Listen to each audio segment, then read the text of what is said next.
I knew about Jesus since I was 7 years old. My family started going to CCF here in Cagayan de Oro. But I did not fully understand the concept of God's love. Sometime in 2010, my father passed away. I was only 12 years old.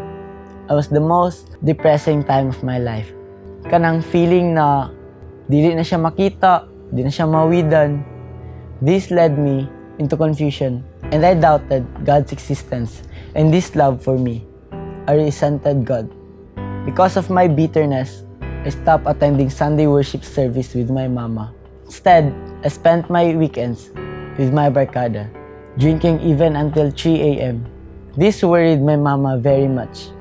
She would always call me to come home because she did not want me to be in any danger.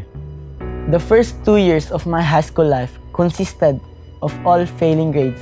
This caused my mama much heartache. I thought spending most of my time with my barkada would give me satisfaction and happiness. But I was wrong. Gradually, God changed my heart. I believe it was God who gave me the hunger to know Him. I was invited to go to a Friday youth worship. I was so hesitant to join. I did not know anyone there. I also did not know if I could trust them or if I could relate to any of the Christian youth there. However, as time passed, I eventually attended my first worship.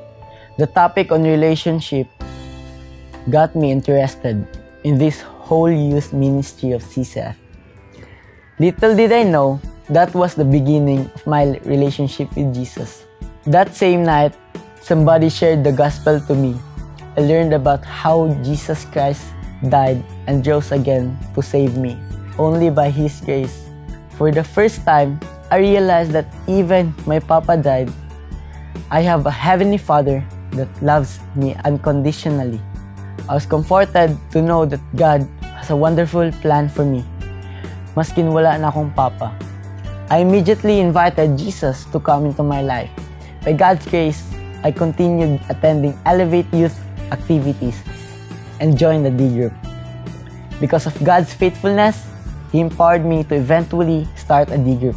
Also, by God's awesomeness, this school year, He allowed me to be the president of my school's student council using Elevate's mission and vision as my platform to take every student in my campus to the next level.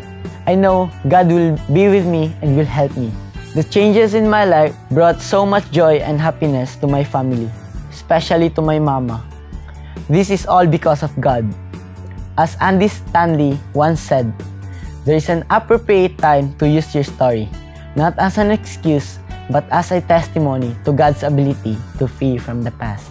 God has freed me from my past. I now believe that Jesus is all I need.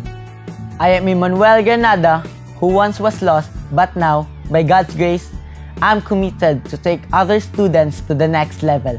To God be all the glory.